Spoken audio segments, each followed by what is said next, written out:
이제 비발디의 글로리아 찬송인데, 이게 이제 우리 크리스마스 때 이제 25일 날 오시면 칸타타로 이렇게 이제 같이가 아니죠. 우리 성가대에서 이게 이제 찬송을 부를 것입니다.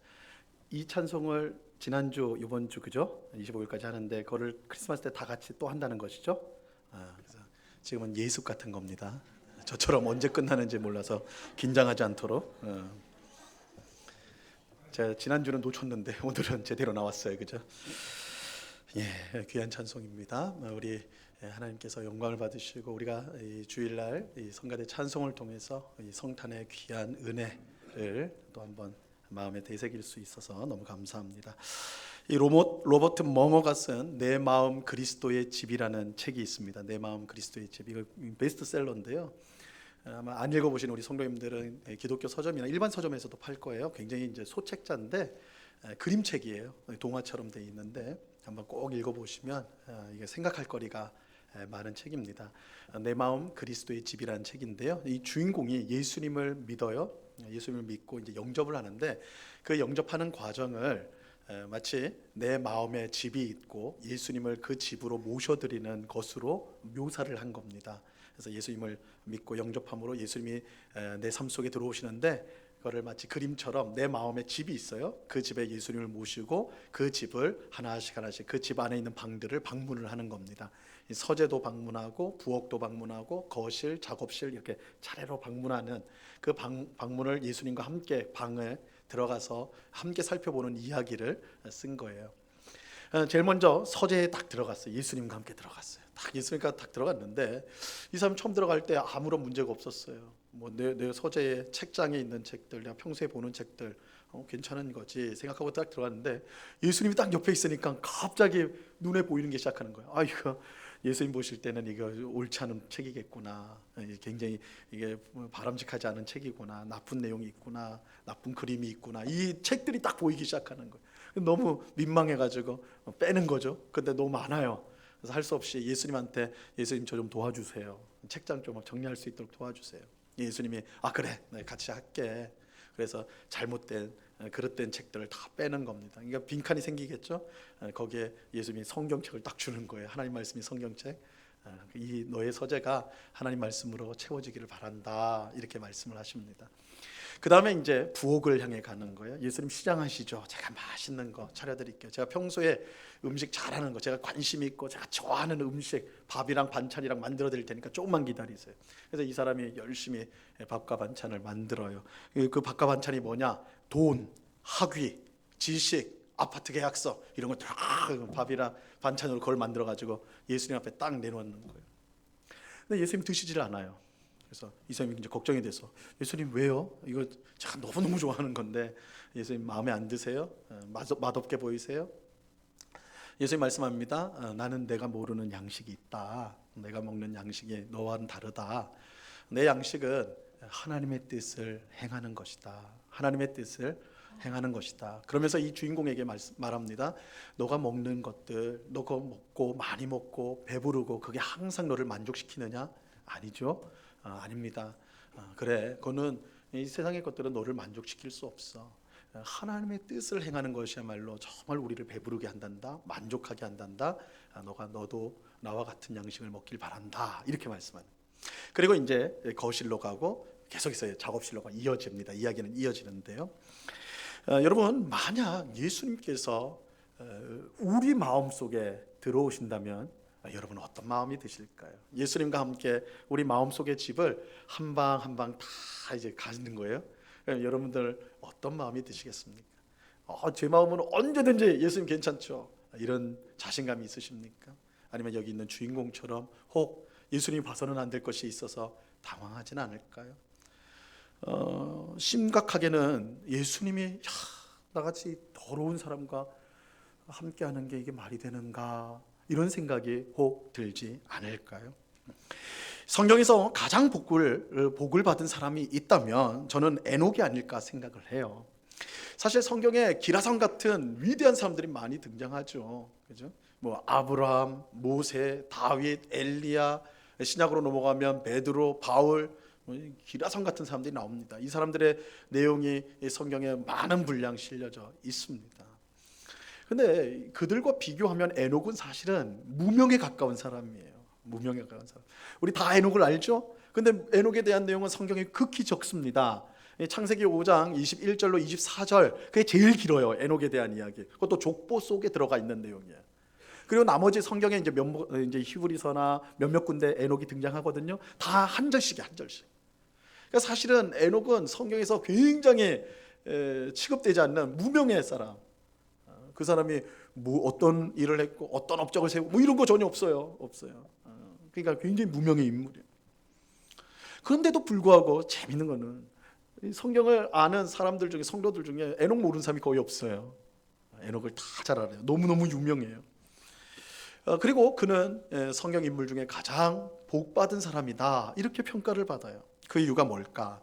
창세기 5장 22절과 24절에 보면 그 이유를 우리가 알 수가 있습니다. 먼저 22절 말씀입니다. 우리 한번 같이 읽어볼까요? 시작. 무르세라를 낳은 후 300년을 하나님과 동행하며 자녀들을 낳았으며. 그죠? 또 24절 같이 읽습니다. 시작. 에녹이 하나님과 동행하더니 하나님이 그를 데려가심으로 세상에 있지 아니하였더라. 자, 22절과 24절이 에녹에 대해서 똑같이 말씀하는 것이 있죠. 뭘 똑같이 말씀합니까? 에녹은 하나님과 동행하였더라. 에녹은 하나님과 동행한 사람이에요. 에녹은 하나님과 함께 걸었던 사람이에요. 무려 300년 동안 하나님과 동행하는 삶을 에녹이 살았습니다. 그리고 300년 동안 동행한 후에 결과가 무엇이냐? 놀랍게도 하나님께서 그를 데려가셨어요. 아마 이 부분에서 에녹이 가장 복이 있다 말할 거예요. 에녹은 죽음을 거치지 않고 천국에 갔습니다. 아담의 타락 이후에 이 땅에 태어난 모든 사람은 죽음을 통과해서 천국에 가게 돼 있어요. 하나님 나라에 가게 돼 있는데 에녹은 하나님이 데려가셨어요. 사실 이 표현이 데려가셨다, 이거 어떻게 우리가 이해를 해야 되느냐 쉽지가 않아요. 제가 어떤 구약 신학자가 하는 강의를 이제 제가 들었는데 그 강의가 저는 그럴듯하구나 이렇게 생각을 좀 했습니다. 어떻게 데려가셨는가? 에녹과 하나님과 에녹이요 정말 친했어요. 이 편이 적당한지 모르겠는데 엄청 친했어요. 그래서 매일 하나님께서 에녹의 집에 찾아오시는 거예요. 아담과 하와가 에덴 동산에 있을 때도 하나님 늘 찾아오셨어요. 아담아, 그죠? 이렇게 부르시면서 했거든요. 에녹도 마찬가지였던 거예요. 에녹아, 집으로 오는 거예요. 그럼 에녹은 기쁘게 나가가지고 하나님 저 여기 있어요. 그래서 같이 이제 교제를 나누는 거예요. 소풍도 가고, 그죠? 들들로 산으로 가는 거예요. 하나님이 창조하신 아름다운 세상을 보면 소풍도 나가고. 근데 어느 날 하나님이 찾아와가지고 에녹이 함께 하나님과 이리저리로 막 그 정말 황홀한 시간을 보내고 있는데 이제 저녁이 돼가지고 집에를 돌아가야 되는데 에녹이 그때까지 너무 하나님과 함께하는 게 황홀했던 거예요. 그래서 정신줄을 놔버렸어요. 딱 저녁이 돼서 이제 집에 가야 되는데 너무 멀리 와버린 거예요. 야, 지금 뭐 택시 타도 되고 비행기 타도 되고 그러지만 그 시대 그런 게 어디 있어요. 가야 되는데 걱정되는 거예요. 이 깜깜해가지고 어떻게 가나 난처해 하고 있으니까 하나님이 그런 난처한 에녹을 보면서 이렇게 말을 했다고요. 에녹아, 너 너무 멀리 왔지? 오늘은 우리 집에 가자. 그랬다. 우리 집에. 그래서 데려갔다는 거예요. 이 표현이 그렇다는 거예요. 실제로 그렇지는 않았겠지만 저는 이 구절을 이렇게 해설을 하는 것이 그 본뜻을 가장 잘 드러낸 것이다 라고 생각을 합니다. 에녹이 하나님과 동행했다는 것은 그저 함께 있었다 정도가 아니에요. 너무나 깊은 사랑의 교제를 나누고 있었습니다. 에녹은 이 세상에 살고 있었지만 이미 하나님 나라를 살고 있었던 거예요. 여러분, 천국에서 사는 것처럼 이 땅에서 살 수 있다면 그것보다 복된 일이 어디 있겠냐고요. 그죠? 우리는 이 땅의 삶과 천국의 삶을 나누잖아요. 근데 그게 하늘의 삶을, 천국의 삶을 이 땅에서 살 수 있다면 그 얼마나 복된 인생이겠냔 말이에요. 우리가 에녹을 성경 인물 중에 가장 복된 사람이라 말하는 이유가 바로 여기에 있는 거예요. 자, 그렇다면 에녹처럼 하나님과 동행하는 삶을 살려면 우리는 어떻게 해야 될까요? 에녹처럼 하나님과 깊은 사랑의 교제를 나누면서 살려면 우리는 무엇을 힘써야 할까요? 오늘 우리가 읽은 말씀이 바로 이 질문에 답을 주고 있습니다. 오늘 읽은 말씀은 적군과 맞서 싸우기 위해서 나가는 이스라엘 군인들에게 주신 말씀에 사실은 조금 이게 좀 핀트가 안 맞는 것처럼 보이는데, 오늘 본문에서 하나님은 이스라엘 군대가 어떻게 하면 승리를 할 수 있는가, 이것을 가르쳐 주고 있습니다. 근데 이 말씀을 우리가 자세히 살펴보면 단순히 전쟁에서 승리하는 법을 가르쳐 주는 것이 아니라 하나님과 어떻게 하면 동행하는 삶을 살 수 있는가, 이것을 가르쳐 주고 있습니다. 자, 오늘 본문은 전쟁에 나간 이스라엘 군인들에게 두 가지를 명령을 하고 있습니다.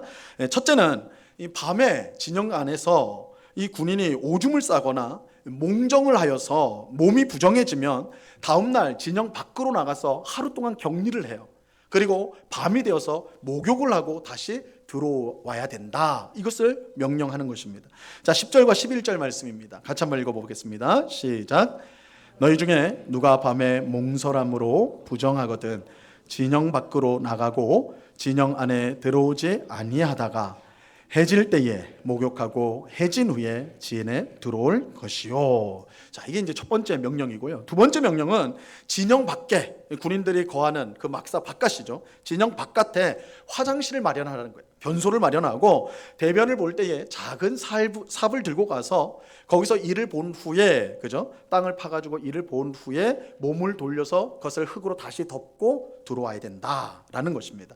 자, 12절과 13절 말씀인데요. 잘 들어보세요. 내 진영 밖에 변소를 마련하고 그리로 나가되 내 기구에 작은 삽을 더하여 밖에 나가서 대변을 볼 때에 그것으로 땅을 팔 것이요 땅을 몸을 돌려 그 배설물을 덮을지니.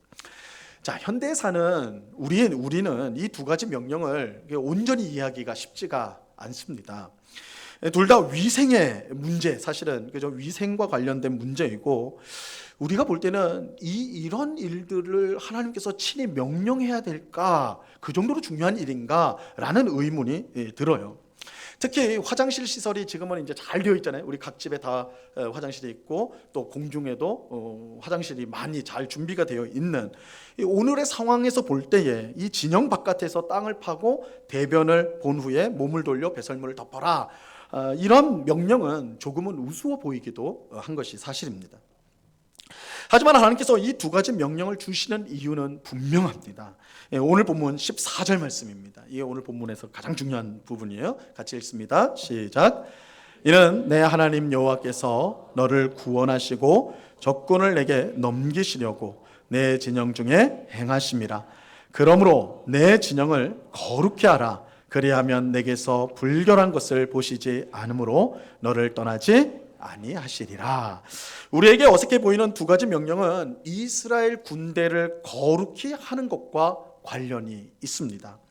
하나님은 이스라엘 군인들이 불결한 일을 해서는 안 된다라고 말씀합니다. 그 이유는 분명해요. 그들이 불결하면 하나님께서 그들과 함께 하실 수 없기 때문입니다.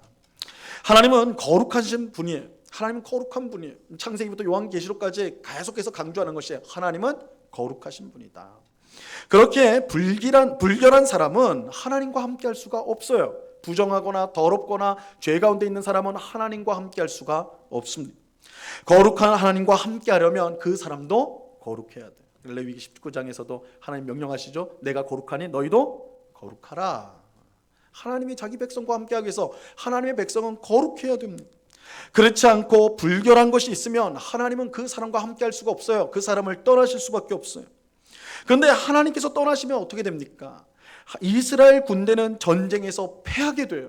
왜냐하면 이스라엘 군대의 승리는 그들의 무기나 군사의 숫자나 혹은 그들이 가진 전략으로 되는 것이 아니라 하나님이 그들과 함께 하시는가에 달려있기 때문입니다. 이스라엘 군대는 이 세상 군대랑은 달라요. 이스라엘 군대의 승리는 단 한 가지 요인으로 결정이 돼요. 하나님이 함께 하시는가 아닌가. 하나님이 함께 하시면 이겨요. 하나님이 함께 하지 않으면 아무리 연약한 적이라도 지게 되어 있어요. 하나님은 출애굽한 이스라엘 백성에게 내가 너희보다 먼저 가서 싸울 것이라고 말씀하십니다. 자, 신명기 1장 30절 말씀인데요. 같이 읽습니다. 시작. 너희보다 먼저 가서는 너희의 하나님 여호와께서 애굽에서 너희를 위하여 너희 목전에서 모든 일을 행하신 것 같이 이제도 너희를 위하여 싸우실 것이며. 하나님은 자기 백성보다 언제나 먼저 앞장서셔서 원수들과 싸우시는 강한 용사세요. 구약 성경에서 하나님을 표현할 때 두드러진 묘사가 강한 용사예요. 강한 용사. 하나님은 이스라엘 앞서가셔서 이스라엘의 원수와 싸우시는 강한 용사가 되시는 하나님이세요. 하나님께서 강한 용사가 되어 이스라엘을 위해서 싸우기 때문에 이 세상에 이스라엘을 이길 상대는 없습니다. 이 세상에 아무리 크고 강력한 군대라 할지라도 강한 용사이신 하나님을 이길 수는 없기 때문입니다. 강한 용사이신 하나님이 함께하는 한 이스라엘 군대는 무적이에요. 이스라엘 군대는 무적이에요. 그렇게 이스라엘은 강한 용사이신 하나님께 꽉 붙어 있어야 돼요. 그죠? 꼭 붙어 있어야 돼요. 하나님과 동행해야 돼요. 하나님이 언제나 그들의 진중 가운데 함께 하셔야 돼요. 그럴 때 승리가 주어지기 때문입니다. 하지만 만약 하나님이 아닌 다른 것을 의지하면 어떻게 될까요? 하나님의 도움이 아니라 다른 도움, 사람이나 무기나 이런 다른 도움을 구하면 어떻게 될까요? 그들은 망하게 돼요. 망하게 돼요. 미련하게도 이스라엘 백성이 실제로 그렇게 했어요. 이스라엘 백성이 북방에 있는 아수르가 위협해 올 때, 침공을 하려고 할 때에 그들은 하나님 앞에 엎드리고 하나님의 도우심을 구하고 하나님이 함께 해달라고 기도해야 되는데 그렇게 하지 않고 애굽으로 내려가요. 애굽은 이스라엘 남쪽에 있는 강대국이에요. 그러니까 이스라엘 왕이 생각한 거예요. 애굽의 도움을 얻으면, 애굽 군대가 우리를 도와주면 우리가 아수르를 이길 수 있다. 이렇게 생각을 한 것이죠. 자, 이사야서 31장 1절 말씀입니다. 잘 들어보세요.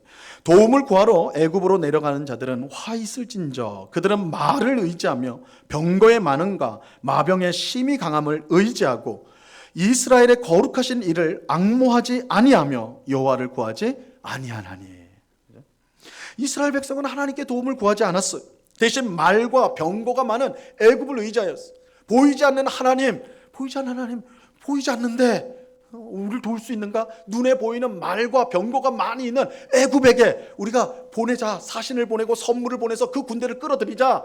그러면 애굽이 우리를 지켜주면 우리가 아수르에게 이길 수 있다, 우리를 방어해낼 수 있다, 이렇게 생각한 것이죠. 하지만 그 결과가 무엇입니까? 31장 3절 이렇게 말씀합니다. 같이 읽어봅니다. 시작. 애굽은 사람이요 신이 아니며 그들의 말들은 육체요 영이 아니라 여호와께서 그의 손을 펴시면 돕는 자도 넘어지며 도움을 받는 자도 엎드러져서 다 함께 멸망하리라. 하나님은 애굽이 사람이며 신이 아니라고 말씀해요. 그들의 말들은 육체다라고 말을 해요. 무슨 뜻이에요? 그들에게는 한계가 있다라는 거예요. 우리가 볼 때는 너무너무 강력한데, 우리가 볼 때는 우리를 구할 수 있다고 생각하는데 아니다. 그들은 사람이다, 육체다, 한계가 있다, 이 말씀이에요. 하지만 하나님은 전지전능하신 분이에요. 하나님께는 불가능한 일이 없고 한계도 없어요.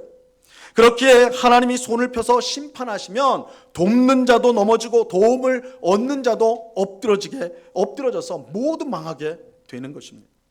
천하의 애굽도, 그런 애굽의 도움을 받는 이스라엘도 함께 망하게 되는 거예요. 불행히도 실제로 그 일이 일어나게 됐죠. 애굽을 의지했던, 세상을 의지했던 이스라엘은 멸망당하게 되는 것입니다. 하나님과 함께하는 것이 이스라엘 군대의 유일한 승리의 비결입니다. 그렇게 이스라엘 군인들이 무엇보다 힘써야 될 일이 있다면 하나님께서 그들의 진영 속에 계속 거하시도록 하는 거예요. 하나님이 떠나지 않고 우리와 함께 하시도록 하는 거예요. 그렇게 하기 위해 어떻게 해야 되는가? 진영을 거룩히 해야 되는 거예요. 진영을 거룩하게 해야 돼요. 부정하고 불결한 모든 것들을 제거해야 돼요. 그래야 거룩하신 하나님께서 떠나지 않기 때문입니다. 그런데 이것은 단지 구약 이스라엘 군인들에게만 해당하는 사실이 아니에요. 신약시대를 살아가는 우리 성도 모두도 마찬가지입니다. 사도 바울은 도덕적으로 신앙적으로 타락했던 이 고린도 교회 성도들에게 아주 무서운 경고를 주고 있습니다. 이 고린도전서 3장 16절과 17절 말씀인데요. 우리 이 말씀을 천천히 같이 읽어봅니다. 시작. 너희는 너희가 하나님의 성전인 것과 하나님의 성령이 너희 안에 계시는 것을 알지 못하느냐. 누구든지 하나님의 성전을 더럽히면 하나님이 그 사람을 멸하시리라. 하나님의 성전은 거룩하니 너희도 그러하니라. 여러분, 고린도 교회는요 사실 여러 문제가 있었습니다. 여러 문제가 있었어요. 신앙적으로도 문제가 있었고 도덕적으로, 윤리적으로 문제가 많은 교회였습니다. 우선 이 고린도 교회는 지도자들 때문에 갈라졌어요. 4명의 지도자를 따라서 교회가 4개로 쪼개졌습니다. 그냥 쪼개지면 그만이냐, 그게 아니고 서로 다투어요. 우리가 더 낫다, 너희가 못하다, 서로 교만하게 싸우고 이랬습니다. 분열된 교회였습니다. 또 아버지의 첩과 성관계를 맺는 폐륜적인 아들이 그 교회 안에 있었어요. 이거 세상에서도 있지 않는 일이에요. 그런데 그런 아들이 버젓이 성도로서 있었어요. 그런데 더 문제는 교회가 그 일을 덮어버렸어요. 그냥 아무 문제 아닌 것처럼 그냥 덮어버렸어요. 완전히 윤리적으로 마비가 돼버린, 도덕적으로 마비가 돼버린 거죠. 신앙적으로 말할 것도 없이. 또 교회 안에 다툼이 생겼는데 그 문제를 교회 안에서 해결하지 못하고 세상 법정으로 가지고 나갔어요. 오늘날 한국 교회 안에도 이런 일들이 비일비재해요. 교회 안에서 성도 간에 문제가 생겼는데, 교회 안에서 문제가 발생했는데 이거를 세상 재판장 앞으로 가지고 가는 거예요. 하나님이 재판장이신데 그건 믿지 못하고 세상으로 들고 나가는 그런 일들. 이 고린도 교회가 그런 교회였어요. 교회에서 식사를 해요. 식사를 하는데 당신은 교회 식당이 있어가지고 밥을 함께 하는 게 아니라 각 집에서 가져오는 거예요. 부자 성도들이요 음식을 많이 가져와요. 포도주도 많이 가져오고 음식도 많이 가지고 싸와요. 문제는 그거 가져와가지고 가난한 성도 다 모든 성도들이 모였을 때 같이 먹으면 되는데 부자 성도들이 먼저 와서는 자기 거 먼저 먹기 시작하는 거예요. 그러니까 예배 전에 배가 너무 부른 거예요. 그리고 포도주를 너무 많이 마셔서 취하는 자까지 나왔어요. 뒤늦게 이제 일하다가 늦게 온 가난한 신자들이 왔는데 먹을 게 없어요. 그들은 배를 쫄쫄 굶으면서 예배를 드려요. 하나는 너무 배가 불러가지고 또 취해가지고 예배를 못 드리고, 한쪽은 너무 배고파가지고 그런 가운데 예배를 드려요. 그게 고린도 교회였어요. 방언의 은사를 받았다고 자랑하면서 교만하게 행하는, 난 천사의 말을 한다, 나는 계시를 받았다, 이런 자들이 있었어요. 이런 자들. 고린도 교회 안에. 그러니까 이게 정말 문제가 많죠. 바울은 이처럼 문제 많은 고린도 교회를 보면서 한 가지 중요한 사실을 기억하게 해요. 그것은 예수님을 믿는 우리가 하나님의 성전이다라는 거예요. 여러분, 하나님의 성전이라는 게 너무 거창하지만 성전은요 하나님이 거하시는 집이에요. 교회는 하나님이 거하시는 집이에요. 하나님이 거하시는 집. 그리고 그 집에 성령님이 계신다. 고린도 교회를 향해서 너희가 하나님이 거하시는 집이야. 그리고 너희 안에 성령님이 계셔. 바울이 그 사실을 기억하게 일깨웠어요. 그렇게 누구든지 성전을 더럽히면 하나님은 그 사람을 멸하실 거예요. 거룩하신 하나님이 거하는 성전은 거룩하기 때문에 그래요. 오늘 우리가 읽은 신명기 이 말씀과 동일한 것이죠. 똑같은 뜻이에요. 다만 차이가 있어요. 중요한 차이가 있는데, 오늘 본문에서는, 신명기 본문에서는 하나님께서 진영 안에 더러운 것이 발견되면 떠나시겠다고 그래요. 그렇죠? 너희 속에 내가 떠나지 않도록 불결한 걸 치워라 그랬으니까 그 말을 뒤집으면 불결한 게 있으면 난 떠나겠다, 이 표현이죠. 그런데 이 고린도 전서에서는 떠나겠다고 하지 않고 뭐라고 그랬어요? 멸하겠다라고 했어요. 더럽히는 자들 멸하겠다라고 그랬어요. 이것은 하나님께서 더 이상 교회를 떠나지 않겠다라는 말이에요. 하나님은 이제 떠나지 않아요. 하나님은 떠나지 않고 하나님의 집을 더럽히는 자를 멸하세요. 멸망을 시키세요. 하나님은 이제 자기 백성을 떠나지 않겠다라고 말씀하시는 것입니다. 하나님은 절대 교회를 버리지 않으세요. 대신 교회를 더럽히는 성도를 멸하셔서 교회를 거룩하게 만드십니다. 자, 여러분, 이것은요 한편으로는 우리에게 너무너무 위로가 돼요. 그런데 다른 한편으로는 너무너무 두려운 사실이에요. 너무나 두려워요. 하나님께서 교회를 떠나지 않는다는 것은 무슨 일이 있어도 버리지 않겠다라는 뜻이에요. 옛 이스라엘 백성은 하나님이 떠나심으로 망했어요. 우리가 에스겔서에 보면 하나님께서 성전에서 떠나시는 이야기가 나와요. 그래서 망한 거예요. 하나님이 이스라엘 백성과 함께하지 않기 때문에 망한 거죠. 그런데 교회는 절대 그렇지 않다는 거예요. 하나님, 내가 너희를 떠나지 않겠다 이렇게 말씀하는 거예요. 그렇게 시대가 아무리 악해지고 교회에 여러 어려움이 있다 할지라도 여러분, 우리는 너무 절망에 빠질 필요는 없어요. 오늘의 한국교회 현실을 보면서, 우리의 모습들을 보면서 너무 좌절할 필요는 없어요. 너무 암담하게 생각할 필요는 없어요. 왜냐하면 하나님은 절대 교회를 떠나지 않기 때문에 그래요. 하나님은 교회를 지키세요. 하나님께서 교회를 붙드세요. 변치 않으세요. 이게 이제 우리 구약 시대랑 다른 거예요. 하나님 떠나지 않아요. 함께해요. 그러니까 우리에게는 안심이에요. 위로예요. 그러나 이 일은 참으로 두려운 일이에요. 동시에 두려운 일이에요. 왜냐하면 교회를 더럽히는 자를 하나님께서 멸하시기 때문에 그래요. 이제는 떠나셨어요. 그러나 이제는 자신의 교회를 지키기 위해서 이 안에 불결한 자를, 악한 자들을 멸하시겠다라고 말씀하시는 거예요. 두려움이죠, 두려움. 우리는 이 초대교회 역사를 통해서요, 하나님께서 자기 교회를 거룩하게 친히 지키신다는 사실을 확인할 수가 있습니다. 사도행전 5장에 보면 그 유명한 아나니아와 삽비라 사건이 나옵니다. 이 부부는 자기 땅을 팔아서 교회에 헌금을 하였어요. 어려운 성도를 돕기 위해서 헌금을 하였어요. 당시에 이게 말이 좀 그렇지만 유행이었어요. 예루살렘 교회 많은 성도들이 자기 집을 팔고 밭을 팔고 그래서 그 돈을 가지고 헌금을 했습니다. 헌금을 해서 교회 안에 있는 어려운 성도들을 도왔어요. 그래서 신명기 말씀처럼 예루살렘 교회 안에 가난한 자가 없도록 굉장히 이상적인 교회가 돼버린 거예요. 그죠? 그 일에 아나니아와 삽비라도 동참을 한 겁니다. 얼마나 귀하고 얼마나 복된 일인지 몰라요. 그죠? 근데 문제는 이 부부가 땅을 팔았고 그것을 헌금을 하였는데 그 헌금의 일부를 숨겨놓고 나머지를 드렸는데 그냥 나머지만 드리면 되는 건요. 사실은 하나님이 적게 헌금했다고 뭐라고 하시는 분 아니잖아요. 그런데 저 일부를 숨겨놓고 부분을 드렸음에도 불구하고 자신의 모든 것을 드리는 것처럼 거짓을 말하였습니다. 거짓을 하였어요. 왜 그랬겠어요? 사람들의 인정을 받기 위해서. 당시 많은 성도들이 그렇게 했거든요. 다 드렸거든요. 그러니까 자신들도 그런 헌신을 보여주고 싶은데 근데 그렇게 하기 싫은 거야. 또 속마음으로 돈을 숨겨놓고는 그래놓고도 다 드리는 것처럼 그렇게 말을 했단 말이에요. 하나님의 눈은 속일 수가 없죠. 하나님의 눈은 속일 수 없어요. 사람을 속여도 하나님을 속일 수 없어요. 하나님께서요 그 자리에서 아나니아와 삽비라를 죽이셨어요. 굉장히 무서운 일이 일어난 거예요. 이 이야기는 우리에게 큰 두려움을 줘요. 큰 두려움을 주는 이야기예요. 정말 무섭죠.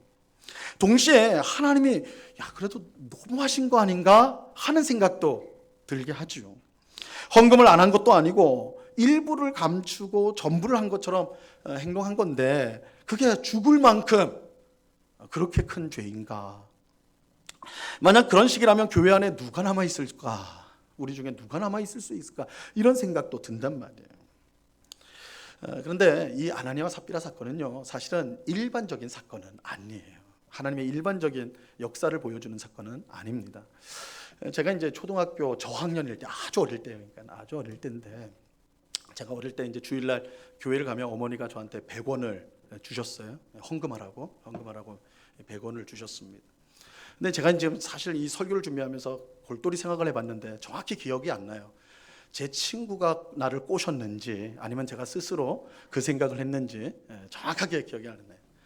제 양심이 기억이 안 난다 그러니까 어쨌든 이제 예배를 드린다 이제 설교 듣고 헌금통이 돌았어요. 예전에는 헌금통을 돌렸잖아요, 그죠? 헌금통을 돌리면 저한테 헌금이 옵니다. 그러니까 헌금통이 오면 헌금은 안 할 수 없는 거잖아요, 그죠? 그러면 100원을 쥔 손을 넣어요, 그죠? 넣으면 어떻게 됩니까? 펴야죠. 근데 못 폈어요. 아니 정확하게 안 폈어요. 그리고 다시 나오는 거예요. 그럼 옆에 있는 사람들은 다 헌금한 줄 알아요, 그죠? 그래서 제 손엔 여전히 100원이 있어요, 그죠? 제가 단독범은 아니었던 것 같아요. 제 기억에는 제 친구도 그랬던 것 같아요. 예배를 마치고 분반 공부 마치고 어디로 가요? 제가 삼각교회였는데 1층에 오락실이 있었어요. 오락실로 내려가는 거예요. 그래 가서 당시에 100원이면요 큰 돈이었어요. 오락을 두 판을 할 수가 있었어요. 그걸 하고 보람차게 주일 오전 일과를 마치고 돌아왔던 기억이 있어요. 그럼 만약에요 제가 그때 이 사도행전 5장을 읽었었더라면 그러지 못했겠죠, 그죠? 아무리 어렸어도 목숨이 위태위태한 일이라는 걸 깨달았다면 저는 주일학교 선생님의 눈만 속일 수 있다면 친구의 눈만 속일 수 있다면 완전 범죄가 아닌가. 만약에 5장을 읽었었다면 절대 그러지 못했을 것입니다. 그리고 이 5장의 아나니아와 삽비라 사건이 일반적인 하나님의 역사였다면 제가 이 자리에 못 서 있겠죠, 그죠? 그 자리에서 죽진 않았더라도 하나님이 어떻게 하셨겠죠, 그죠? 분명한 사실은 제가 여기에 지금 살아 있다라는 거예요, 그죠? 이 사도행전 5장의 아나니아와 삽비라 사건은요, 하나님께서 자기 집으로 삼은 교회를 포기하지 않고 떠나지 않고 반드시 그 가운데 거하시는데, 그러나 그 집은 거룩해야 되기 때문에 하나님이 직접 거룩하게 만드신다는 것을 상징적으로 보여주는 사건이에요. 내가 그만큼, 하나님께서 그만큼 교회를 사모하는 열심이 크다라는 거예요. 내가 기필코 자신의 교회, 하나님의 교회를 깨끗하게 하겠다라는 거예요. 그래서 내가 떠나지 않겠다. 그것을 보여주는 것이죠. 여러분, 하나님과 함께하는 사람이 가장 복된 사람입니다. 하나님이 함께할 때 우리가 두려워야 될 것은 아무것도 없어요. 하나님께서 강한 용사가 되어서 우리 앞서 나가셔서 우리의 모든 원수들을 물리쳐 주실 거예요. 어려움들을 이기게 하실 거예요. 하나님께서 우리와 함께 하신다면 우리가 아무리 깊은 수렁에 빠져 있더라도 능히 우리를 건져 주실 것입니다. 하나님이 우리와 함께 하신다면 우리를 늘 푸른 풀밭과 쉴만한 물가로 인도하여서 우리를 만족하게 하여 주실 것입니다. 하나님이 함께 하신다면 사망의 음침한 골짜기를 다닐지라도 해를 두려워할 필요가 전혀 없습니다. 하나님께서 우리를 지켜 보호하실 것이기 때문입니다. 그런데 하나님과 함께 하려면 꼭 필요한 일이 있어요. 이 귀한 은혜와 복을 누리려면 우리가 힘써야 될 일이 있단 말이에요. 그것은 우리의 거룩이에요. 하나님은 거룩한 분이시기 때문에 거룩한 사람과 함께 하세요. 거룩하신 하나님은 더럽고 부정한 사람과 함께하지 않습니다. 거룩하신 하나님은 자신의 집을 더럽히는 자를 용납하지 않으세요. 심판하세요. 그러므로 우리는 거룩해야 됩니다. 하나님이 기뻐하지 않는 모든 것을 우리의 삶 속에서 제거해야 돼요. 내가 볼 때 더러운 것이 아니라 예수님이 보실 때에 온당치 못한 것들을 제거해야 하는 것입니다. 물론 이 일은 쉬운 일이 아니죠. 우리 마음에 죄의 욕망이 여전히 살아있기 때문에 그렇습니다. 죄의 욕망이 우리를 계속 더러움 속에 살도록 우리를 이끌어가요. 그 욕망이 너무나 강력하여서 과연 우리가 이 죄의 욕망을 꺾을 수 있을까 하는 생각이 들 정도예요. 하지만 하나님은 이제 교회와 성도를 떠나지 않으세요. 포기하지 않는다는 말이에요. 포기하지 않는다. 그래서 하나님은 우리를 거룩하게 하는 방법을 주셨어요. 힘을 주셨어요. 그것이 바로 성령님이세요. 성령을 주셨어요. 우리 안에 계신 성령께서 죄의 욕망을 이길 수 있는 힘을 우리에게 주십니다. 그 힘을 얻기 위해서 우리가 늘 기도해야 될 것이 있습니다. 그것은 성령으로 충만함입니다. 우리는 성령으로 충만하기를 위해 기도해야 됩니다. 성령으로 충만은요, 우리가 잘못 생각을 많이 해요. 오해를 많이 해요. 우리가 성령으로 충만하게 된다라고 말하면 무슨 신비한 능력이 막 내려와가지고 방언을 한다든지 어떤 은사가 나타나는지 어떤 신비한 능력이 나타나는 그런 식으로 이야기가 쉬워요. 근데 그렇지 않아요. 성령으로 충만하다는 것은 성령 하나님이 우리를 온전히 다스려 주시는 것을 뜻하는 거예요. 우리는 우리의 죄의 욕망을 따라, 욕심을 따라, 탐욕을 따라 움직이는데 성령으로 충만하게 되면 성령께서 우리를 하나님의 뜻 가운데 이끌어 가시는 거예요. 성령으로 충만하면 성령이 우리의 의지를 붙들어 주시고 힘을 주셔서 하나님의 뜻에 순종할 수 있도록 만들어 주시는 것입니다. 이게 성령으로 충만이에요. 우리가 성령으로 충만할 때 우리는 더 이상 죄의 욕망을 따르지 않게 됩니다. 갈라디아서 5장 16절에서 이렇게 말씀합니다. 같이 읽습니다. 시작. 내가 이르노니 너희는 성령을 따라 행하라. 그리하면 육체의 욕심을 이루지 아니하리라. 우리가 육체의 욕심을 이루지 않는 길이 뭡니까? 성령으로 충만해져야 돼요. 성령으로 충만해져야 돼요. 우리는 성령으로 충만하기를 위해 늘 기도해야 됩니다. 성령을 따라 행해야 돼요. 성령께서 우리를 온전히 다스려 주시도록 우리를 내어 드려야 되는 것입니다. 그러면 육체의 욕심, 죄의 욕망을 따르지 않을 수가 있습니다. 그럴 때 우리는 거룩하게 되고 하나님은 그런 우리와 늘 함께하여 주십니다. 오늘 예배하는 우리 모두가 성령으로 충만하여서 거룩한 삶을 살아가기를 간절히 바랍니다. 그래서 늘 하나님과 동행하는 복된 삶을 살아가기를 바라요. 이를 위해서 성령으로 충만하기를 항상 우리는 기도해야 됩니다. 여러분, 우리의 기도의 제목의 제1번은 제일 앞에는 성령으로 충만함이 있어요. 하나님, 오늘도 성령으로 충만하게 하옵소서. 오늘도 성령님께서 저를 인도하여 주옵소서. 성령으로 저를 충만케 하셔서 죄의 욕망, 내 마음에 있는 육체의 욕심이 아니라 성령이 이끄시는 대로 하나님의 뜻대로 살아가도록 저를 붙잡아 주옵소서. 하나님은 이 기도를 기뻐하세요. 성령으로 충만함을 받으라. 이것은 주님의 명령이에요. 주님이 명령하신 것은 우리가 기도할 때 반드시 응답해 주세요. 성령으로 충만하게 하옵소서. 성령으로 충만하게 하옵소서. 성령을 따르게 하소서. 오늘도 내 육체의 욕심이 아니라 성령님이 인도하시는 대로 살아가도록 도와주옵소서. 내 의지가 약합니다. 성령님, 내 의지를 변화시켜 주십시오. 힘을 주십시오. 내 눈을 변해서 세상의 헛된 것들을 좋은 것으로 보는 그런 일이 없이 영원한 하나님의 나라와 하나님을 보고 하나님의 의를 구하고 하나님의 것이 좋은 것임을 볼 수 있도록 내 눈을 새롭게 하여 주옵소서. 성령으로 충만하게 하옵소서. 여러분, 성령으로 충만하기를 기도하지 않는 성도는요, 거룩하기를 포기한 성도. 성령으로 충만하기를 기도하지 않는 성도는 하나님과 함께하는 것을 저버린 성도예요. 성령으로 충만해야 돼요. 우리가 성령으로 충만함을 구할 때 하나님은 그 기도를 기쁘게 받으셔서 우리 모두를 성령으로 충만하게 하여 주실 것입니다. 이런 사실을 우리가 꼭 기억하면서 항상 성령으로 충만하기를 기도하며, 그래서 주님과 함께 평생 에녹처럼 동행하는 삶을 살아가는, 정말 우리를 떠나지 아니하시고 함께하기를 원하시는 그 하나님의 마음 그대로 정말 주님과 동행하는, 하나님이 함께하시는 그 복과 은혜를 누리는 삶을 살아가는 오늘 우리 모두가 될 수 있기를 우리 주님의 이름으로 간절히 축원합니다. 기도하겠습니다. 하나님 아버지, 감사합니다. 주님, 우리가 참으로 이 땅을 복되게 사는 것은 돈에 있는 것도 아니고 명예와 권력이 있는 것도 권력에 있는 것도 아니고 우리가 바라는 일을 하는 것에 있는 것이 아니요, 하나님과 동행하는 것, 하나님과 함께하는 것에 있음을 알게 하여 주옵소서. 하나님과 동행하는 것이 얼마나 복된 삶인지 우리가 깨닫게 하여 주시옵소서. 이를 위해서 우리가 거룩해지기를 원합니다. 거룩한 주의 백성 가운데 함께하시는 하나님이신 줄 믿고 우리가 늘 성령으로 충만하기를 기도함으로 우리가 성령으로 충만하여 거룩한 백성으로 늘 주님과 동행하는, 에녹처럼 주님과 하나님과 동행하는 복된 삶을 살아가는 우리 모든 한국교회 성도들 될 수 있도록 주장하여 주시옵소서. 아버지 하나님, 우리가 늘 기도할 때 성령으로 충만하기를 기도하기를 원합니다. 많은 기도의 제목이 있겠지만 우리를 성령으로 충만하게 하옵소서. 이 기도를 잊지 않고 늘 구하며 성령을 따라 행함으로 육체의 욕심을 이루지 않고 오히려 하나님의 뜻을 이루어 하나님이 주시는 복된 삶을 날마다 살아가는 거룩한 주의 백성들 다 되게 하여 주시옵소서. 그런 귀한 은혜를 주실 주님을 찬송하오며 예수 그리스도 이름으로 기도드리옵나이다. 아멘.